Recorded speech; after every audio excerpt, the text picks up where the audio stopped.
The iPhone 16 Pro Max is getting a pretty big upgrade.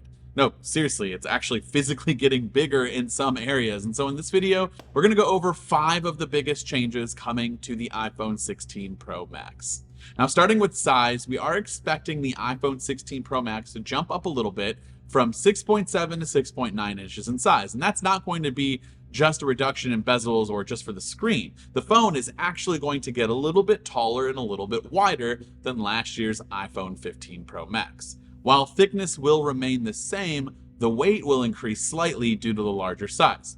If accurate, it would be the first iPhone size increase since the iPhone 12 series, but it would also be another blow to those who prefer a smaller device. Now, if you're going for the iPhone 15 or 16 Pro Max, you probably like or prefer bigger devices, but it could be very well that that's your absolute maximum. And now moving from 6.7 to 6.9, be interesting to see if people will come down to the iPhone 16 Pro instead. Next, we have the bigger display, and we did just mention that the phone is expected to go from 6.7 to 6.9 inches, but Apple isn't just relying on larger physical dimensions to make the viewing experience more immersive. For its 16 Pro models, Apple is said to be using border reduction structure, or BRS technology, which allows for a more compact and efficient layout of the circuitry under the display, resulting in even slimmer 1.15 millimeter bezels. I do personally think that slimmer bezels makes the phone look really nice and it's sleek, but I also feel like a little bit of bezel between the screen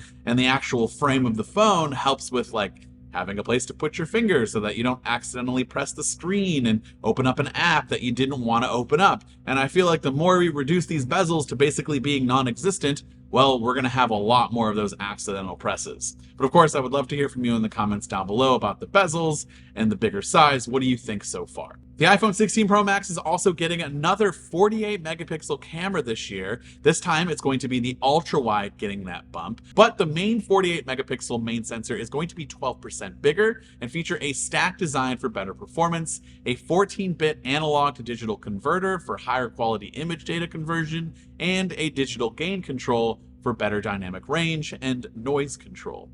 Now, the one area of the iPhone that I am very happy about getting bigger is the battery life. Apple will use battery cells with increased energy density that should offer longer battery life, even if it's technically the same size battery as the previous generation. Earlier rumors have suggested that both iPhone 16 Pro models will use stacked battery technology, which can result in higher capacity and a longer lifespan. Now, according to another rumor, this year's iPhone 16 Pro Max will also boast an even bigger 30-plus hour battery life compared to the current 29 hours for the iPhone 15 Pro Max. And being an iPhone 15 Pro Max user since day one, I can tell you for sure I'm definitely not getting anywhere near 29 hours.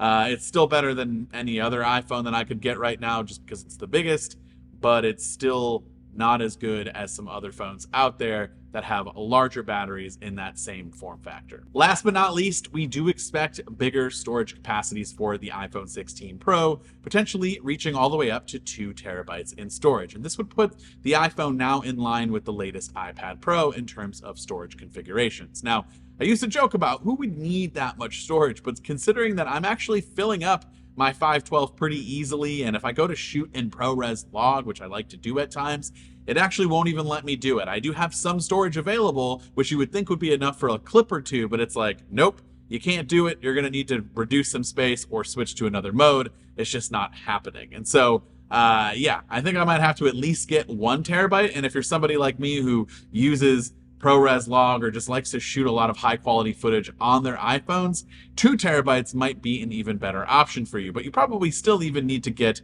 an external SSD, especially if you're going to be using log. But of course, would love to hear from you in the comments down below. What size is good enough for you? And I just want to hear down in those comments, just in general, about all of the iPhone 16 Pro or Pro Max changes that are rumored to be happening later this year.